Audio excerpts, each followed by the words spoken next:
අයිබෝවන් ඔගොල්ලෝ හැමෝටම අදත් පිළිගන්නවා මගේ YouTube channel එකට. ඉතින් අදත් හදන්න යන්නේ හරිම රස නත්තලට හදාගන්න පුළුවන්, ලේසියෙන් හදන්න පුළුවන් dessert recipe එකක්. මේක chocolate pudding එක. මේකට මම chocolate powder, corn flour, fresh milk වගේ අපිට ඉක්මනින් හොයාගන්න පුළුවන්, ලේසියෙන් හොයාගන්න පුළුවන් අමුද්‍රව්‍ය තමයි පාවිච්චි කරලා තියෙන්නේ. ඉතින් බලමු මේ රෙසිපි එක කොහොමද හදන්නේ කියලා. නත්තලට අනිවාර්යෙන් හදලා බලන්න, සේව් කරලා තියාගන්න. ඉතින් මම මුලින්ම මේ වගේ භාජනයකට, ලිපේ තියන්න පුළුවන් භාජනයකට කෝන් ෆ්ලවර් කප් 3න් එකක් එකතු කරගන්නවා. එතකොට චොක්ලට් කප් 4න් එකක් එකතු කරගන්නවා. එතකොට මම සීනිත් කප් කාලක් භාගයක් වගේ එකතු කරගත්තා. ඒත් එක්කම මම චොක්ලට් පොඩ්ඩක් එකතු කරනවා.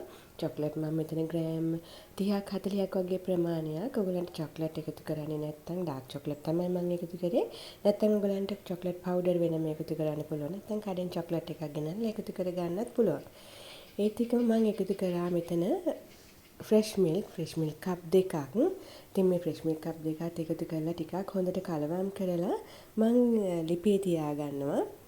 සාමාන්‍යයෙන් එකම ගින්දරේ ලිපේ තියාගන්න, අඩු වැඩි කරගන්නේ නැතුව.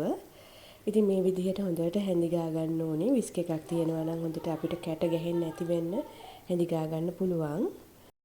මෙහෙම හැඳි ගාගෙන ටික වෙලාවක් යනකොට මේක ඔයගලන්ට තේරෙනවා තික් වෙනවා මේක. එතකොට මේ වෙලාවට මම වැනිලා තේ හැඳි එකක් එකතු කරලා නැවත හොඳට මික්ස් කරගන්නවා. දැන් අපිට අවසානයේ වගේ වෙනකොට ලිප ඕෆ් කරලා හරි නැත්නම් ලිප ඕෆ් කරන්න කිට්ටු වෙලා හරි අපිට බටර් තේ හැඳි එකක් එකතු කරගන්න පුළුවන්. ඒ බටර් ටික එකතු කරපු ගමන් මම ලිප ඕෆ් කරගත්තා. ඉතින් දැන් අපි පුඩින් මිශ්‍රණය හදලා ඉවරයි. ඔයගලන්ට දැන් මේක අපිට කප්ස් වලට දාගන්න පුළුවන්. වෙනම ඩෙසර්ට් කප්ස් වලට එකතු කරගන්නත් පුළුවන්. එතකොට ගොඩක් ලේසි අපිට සර්ව් කරනකොට. නැත්නම් මේ වගේ එකපාරම ලොකු කප් එකකට එකතු කරලා වෙනම දාන්නත් පුළුවන්. මේ තියෙන ඩෙසර්ට් කප් ඔයගලන්ට මේ වගේ ප්ලාස්ටික් කප්ස් තියාගත්තොත් එතකොට ඒවට එකතු කරගන්න පුළුවන්. අපිට ස්වයං රැකියාවක් වගේ කරනවා නම් මේ වගේ කප්ස් වලට දාගන්නත් පුළුවන්. ඉතින් මම මේ වගේ කප් එකකට එකතු කරලා මම ඉතිරි ටික අර අපේ අනිත් කප් එකකට එකතු කරගත්තා. ඉතින් මේකේ සාමාන්‍යයෙන් අපිට ඩෙසර්ට් කප්ස් 3ක වගේ ප්‍රමාණයක් තමයි මෙතනින් හැදෙන්නේ. ඉතින් මම මේක පැය 3ක් 4ක් ෆ්‍රිජ් එකේ දාලා තමයි සෙට් වෙන්න දීලා තමයි අපි ගන්න ඕනේ.